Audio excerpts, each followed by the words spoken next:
Hello everyone, this is Fahim Siddiqui for your science class. Today we will study chapter 1, the fundamental unit of life, class 9, biology. Now our question is differentiate between prokaryotic cell and eukaryotic cell. This question is very important. We need to learn these questions very well here. Now the first point is its size is very small. इसका size कैसा होता है? Prokaryotic cell का size होता है 1 to 10 millimetre का होता है और यूकैरियोटिक सेल का जो साइज होता है क्या होता है? वेरी लार्ज होता है, 5 to 100 मिलीमीटर का होता है.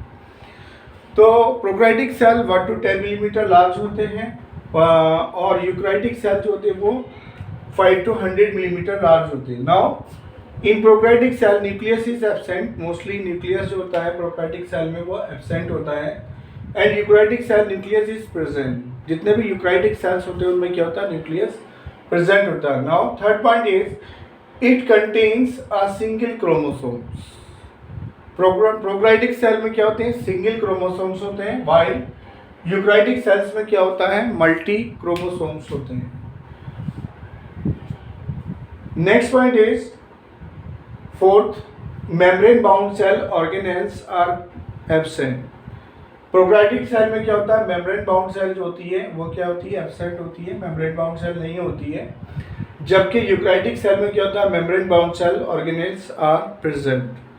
इसमें एब्सेंट होती है और इसमें मेम्ब्रेन बाउंड सेल कैसी होती है? प्रेजेंट होती है. Now fifth point is cell division occurs by fission और budding.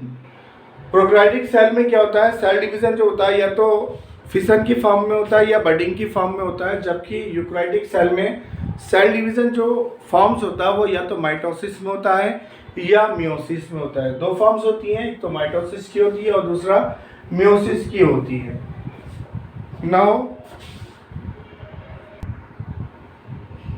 Now we need to differentiate between diffusion and osmosis. These are the process, my dear student. कि डिफ्यूज़न क्या होता है और ऑस्मोसिस क्या होता है, इसके बारे में हमें डिफ्रेंशिएट करना है, हमें बताना है. डिफ्यूज़न क्या होता है? It can occur in any medium. Diffusion जो होता है किसी भी मीडियम में ऑकर हो जाता है, whether it will be a solid, liquid और gas. While osmosis it can occur in liquid medium only. केवल ये क्या होता है? सिर्फ और सिर्फ क्या में होता है? लिक्विड मीडियम में ही होता है. Now next is it's molecules may be solid, liquid और गैसेस. डिफ्यूजन में क्या होता है? डिफ्यूजन के जो मॉलिक्यूल्स होते हैं might be possible it will B solid, might be possible it will B liquid और गैस. इन तीनों सब्सटेंस में से कोई से भी हो सकते हैं, सॉलिड हो सकते हैं, लिक्विड हो सकते हैं या गैस हो सकते हैं काइंड में डिफ्यूजन की प्रोसेस में. While in osmosis it involves movement of solvent molecules only. ये क्या करता है? सिर्फ और सिर्फ सॉल्वेंट की जो मूवमेंट होती है उसी को क्या करता है? इन्वॉल्व करता है. बाकी किसी और चीज़ को नीदर सॉल्यूट नॉर मिक्सचर किसी को नहीं, केवल और सिर्फ किसको करता है? सॉल्वेंट को करता है. Now next is permeable membrane is not required. Diffusion में क्या होता है? परमिएबल मेम्ब्रेन जो होती है उसकी ज़रूरत नहीं होती है. While in osmosis semi permeable membrane is required. अगर सेमी परमिएबल मेम्ब्रेन नहीं है तो ऑस्मोसिस की प्रोसेस ही नहीं होगी. अगर सेमी परमिएबल मेम्ब्रेन है तब जाकर के ऑस्मोसिस होगी. Now next is an equilibrium in free energy of diffusion molecules is achieved in the system. जो इक्विलिब्रियम जो होता है जिसमें फ्री एनर्जी ऑफ डिफ्यूजन होता है molecules achieved in the system, उसमें क्या होता है? फ्री एनर्जी जो है ली जाती है इक्विलिब्रियम के स्टेट में. किस प्रोसेस में? डिफ्यूजन में, सिस्टम के द्वारा. Now in osmosis equilibrium in the free energy of solvent.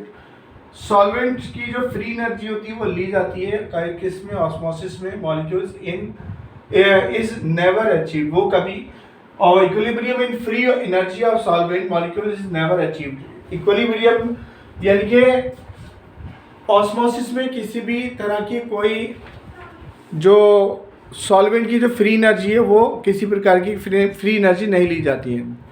Thank you so much my dear student. If you like my videos, please share and subscribe my channel. Thank you so much.